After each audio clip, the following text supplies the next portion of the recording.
Hi all, I have quite a fascinating and mysterious game to show you of Leela today. So Leela in the TCEC Season 14 Division 3 playing against the arch rival of the tournament, Komodo, with the MCTS search, so Monte Carlo tree search version, which promoted from the previous division and is doing very, very well. Currently jointly, leading the tournament. So let's see how Leela fared against the arch rival. D4 from Leela. We have C6, E3, D5. This is the end of the book. So a positional start to the game. Leela plays C4. We have Bishop F5. Now this does leave a weakness of the last move. Is this worth actually trying to exploit here? Well, Leela does actually play Queen B3, so hitting B7. And we have Queen C8. In chess-based live book, usually players play Queen C7, it seems. So after C takes, for example, check. This position, getting the bishop out of trouble from the C7 queen. This is thought to be a small edge for white, this kind of thing. So is Queen C8 interesting? Is it an interesting difference? Well, Leela actually plays now a very unusual move indeed, F3. This really takes the game into quite an original path. Very, very few stem games, if any, already. Any major stem games after F3. So C takes D5 was the last major game, as in Mikkelsen against Backwinkel in 1994, which was a win for white actually. So F3, is this a bit weakening? Or does it gain space? What's its pros and cons of playing F3 here? So knight F6, knight C3, E6. Well, G4 is supported by F3. Now knight GE2, kind of building on the idea that maybe this bishop can be harassed. Maybe things like H4 later to try and, threaten H5. And perhaps this kind of thing provoked what seems to be a little bit of a controversial response from Komodo. D takes C4. It does release the central tension, of course, which makes it easier for white to play E4. And also white has more pawns basically in the centre now in this position. Knight D5. We have the move Queen B3. And now the very tactical Knight B4. So threatening to use the bishop supporting the knight, and also the knight in its own right is threatening knight D3 check, because this bishop is not eyeing yet D3. So the response, knight E4, covers D3, interrupts the bishop, and doesn't mind about the doubling of pawns potentially on bishop takes E4. If E4 was played as an alternative, then the check is actually maybe okay for white, believe it or not. This should be okay. But what's worse here is C5. And this is actually quite favourable for black. In fact, there's a funny variation as well with A3 here, which could lead to trouble. Or, sorry, pardon me, bishop E3, which could lead to big trouble off the check. Knight C6. And if white took this knight C4 check, this could lead to huge trouble. Knight B4 is crushing it. The queen's lost. And king takes C4, runs into knight E5 double check. The king's not coming back. And then mate. So yeah, there's a few pitfalls of this knight B4 to be aware of. It's quite dangerous. But knight E4 seems to handle everything quite well, tactically. We have knight D7. On bishop takes E4 here, F takes. It's bringing another pawn to the centre, basically. And this should be quite nice for white. If we look at this position, for example, this variation is nice. What is black actually doing here? It's just a very good position for black, for white. So knight D7 is played instead of bishop takes E4. We have A3, knight D5. Knight 4 to G3, which makes way for E4 now, which kind of restricts the bishop on this diagonal. So that is one of black's best pieces being kind of targeted. Queen C7, E4, Queen B6, very tactically, and not moving the knight, but using the opportunity to hit the unprotected queen while the knight's still on d5. And so simplification, queen takes, knight takes, a4. So white has the superior pawn center. It seems black has been indulging a bit in tactical operations, leaving white, which on the surface it seems like a good strategic grip on the position in the center. We have now f6. This is really quite curious. It seems, shouldn't black do something about a5 and a6? And perhaps a5 is one of the better moves. It just wasn't played. For example, knight f4, h6, inviting double pawns is not really that big a deal. And if that opportunity is not taken up, if the bishop moves back, then it should be a small edge for white, but nothing too bad.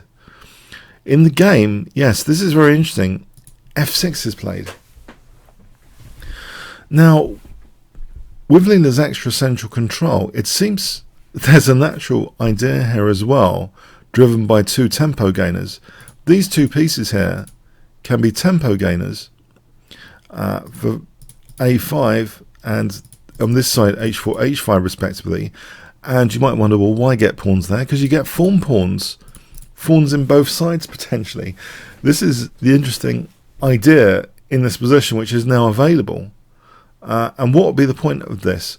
Well, if this is having to take on h6, there's structural damage. There's an isolated pawn there, and there's more pawn islands basically, and that kind of applies on that side as well. If that took there, then this pawn would be isolated, and there'll be more pawn islands. So it's fragmentation as well as potential fawn pawns.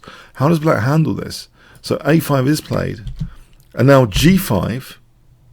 In fact, g5 is played here before a6. Now black doesn't want to play a6, and actually plays knight d6 instead, allowing white to play a6. So this seems okay. Is this a big deal, this kind of fawn pawn on a6? It's not near the king, it's a positional one. h4, and now going for h5, h6. So bishop f7, h5. The bishop got out of the way in advance, but even so, now h6. On this occasion, now black doesn't ignore it with g6. In fact, I mean tactically, g6 doesn't seem very good. For example, here, and then bang, e5 doesn't seem to work, even if it was an intent to leave that pawn on h6. It's just not possible, it seems, without losing material. So f takes, bishop takes. We have structural damage on this side of the board. As mentioned, there's an isolated h pawn now. Okay, knight c4, another indulgence, it seems, tactically. Knight c4 just hitting the b2 pawn. Rook b1. Yeah, if black had played bishop takes h6, let's have a look at this for a moment. A rook on h6 means actually here d5 is strong with that pressure, lateral pressure. So yeah, inviting the rook in for lateral pressure doesn't seem like a good idea. If king e7, white can castle queenside and get a very, very nice position. So in a way, that's understandable. Yeah, to sort of do something else. But knight c4, just yeah, rook b1 is played. Now taking here, black castles. So there is a target pawn, this isolated pawn. There is a kind of isolated pawn here, and there is a loose piece at the moment. Leela plays knight f4. On the other hand, black has certain f-file pressure, but at this very moment, the bishop is hitting the knight. Black responds with e5, protecting the knight. White interrupts that protection here. But let's have a look at knight e3 for a moment. On knight e3, bishop b5, this position, even offering the d4 pawn, is actually quite nice. Rook g1 hit, going for an attack all of a sudden out of the blue, and this is really dangerous. This kind of scenario is very dangerous. Yeah, it's a strong scenario for white. Basically, white ends up with a big advantage. So e5 was played, knight e6. So now renewing the threat of bishop takes c4, we have bishop takes, rook takes, and there's 2 pawns on offer here, f3 and d4. And d4, the thing is, black first has to attend to the little matter of the knight. Now knight e3 is played, and yeah, d4 and f3 are attacked. So what does Leela play here? Okay, there is a lot of pressure on the position on f3 and d4. Leela actually plays knight f5. So this is hitting that knight on e3. Black took this, e takes. So there's an f pawn on offer. And it looks as though white's pawns are really fractured. Why is Leela doing this? And also, there's a pawn on d4 on offer.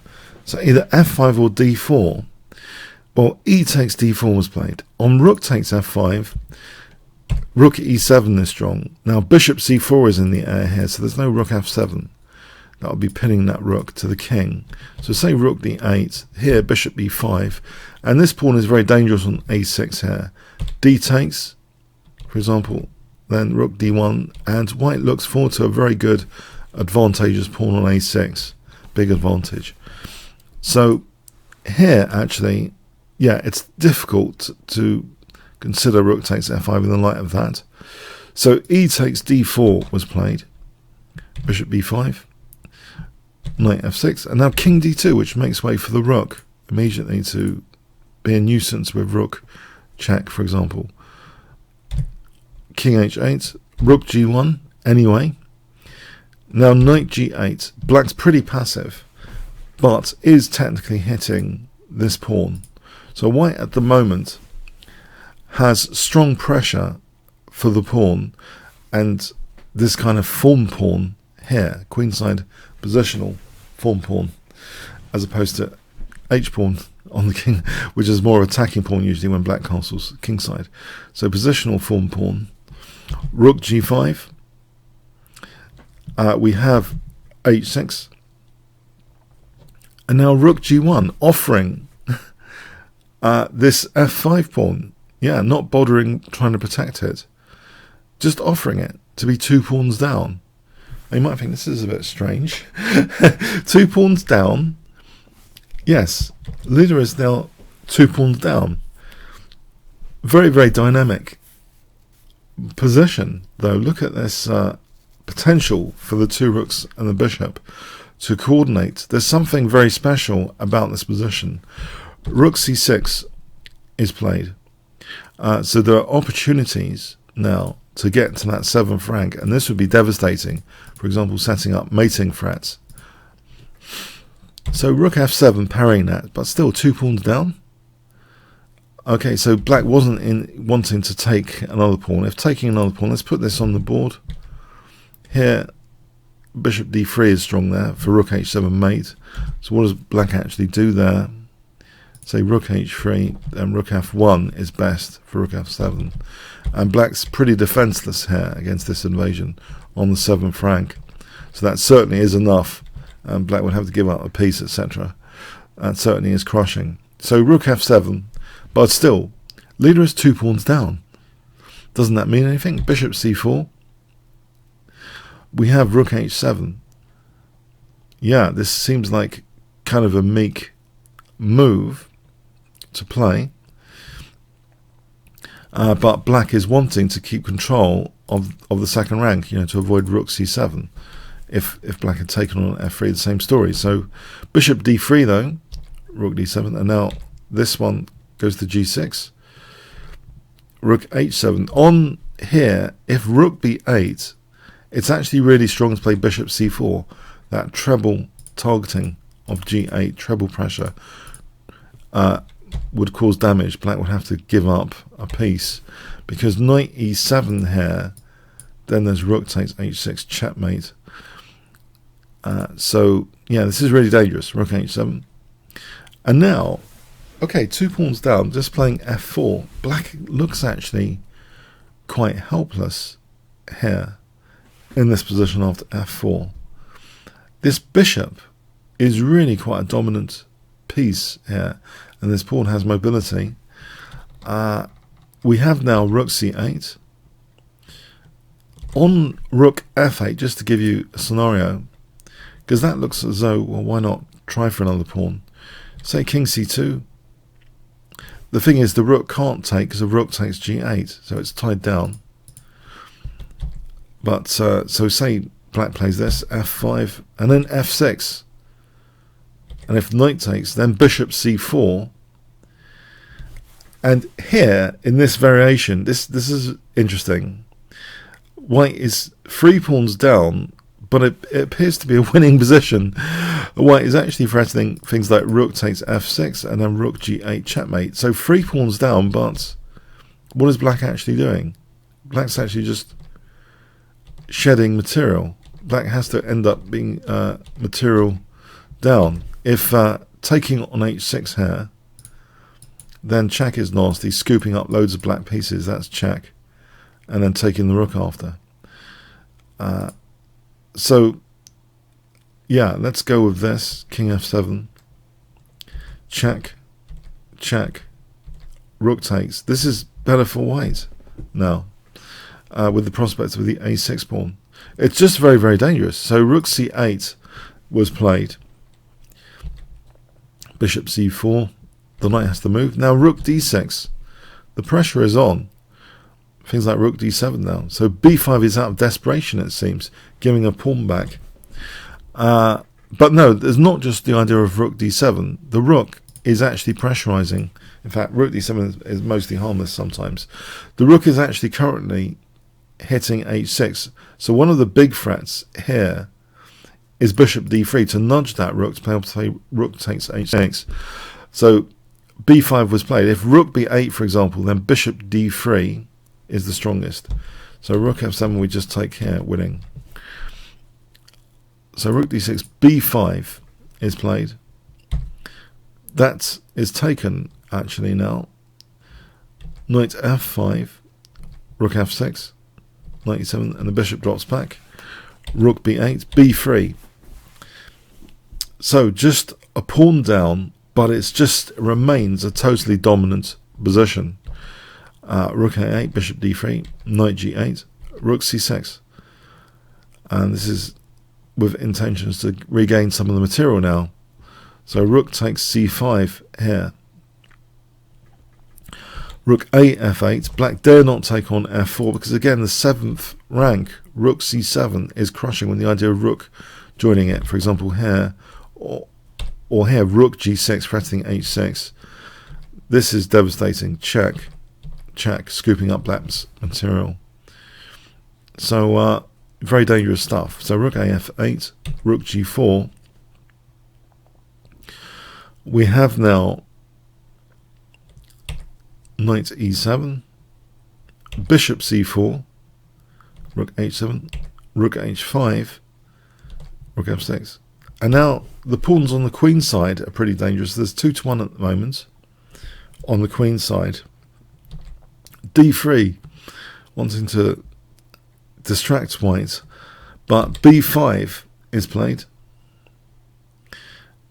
We have rook g7, simplification, rook takes, rook c5, rook takes, f4, rook c7. So there's going to be 2 connected passed pawns. King f6, king takes d3, holding the bishop so this pawn can be eliminated without losing c4. Knight f5, this pawn is taken. Yep, it's 2 connected and winning pawns now. That form pawn has been joined in force, the earlier form pawn, and now this b6 is crashing through, queening. And the rest is fairly straightforward. Here, black's resistance can be broken down. Check, check, check, and adjudicated as a win for white. It's going to be checkmate pretty soon here anyway. If here, then queen g3, checkmate. If king here, then queen h2, checkmate, for example. So yes. Okay, a fascinating game. So taking out one of the leaders. And actually, it's now, at the moment of this video, they're both on the same number of points. So they're both likely to promote out of Division 3 into Division 2 at this rate. It seems that's the most likely outcome at the moment. Leela had a very shaky game yesterday, though. She was like -2 or something, and managed to, in a way, swindle it. Maybe we could have a look at that game at some point, but it's a big one, approaching 200 moves. I hope you enjoyed this game in particular, though, and please click on the top left box, which should appear shortly, to become a member at chessmold.net. You can play against other YouTubers. You can also check the YouTube analysis of this game and other games from the Improve menu. Learn from the Masters YouTube order button. Comments, questions, donations, see the description. Like, share, subscribes with the notification bell. Hit the notification bell. All really appreciated. Also check out the new Teespring store. That's in the description for form pawns and other t-shirt designs. Okay, thanks so much.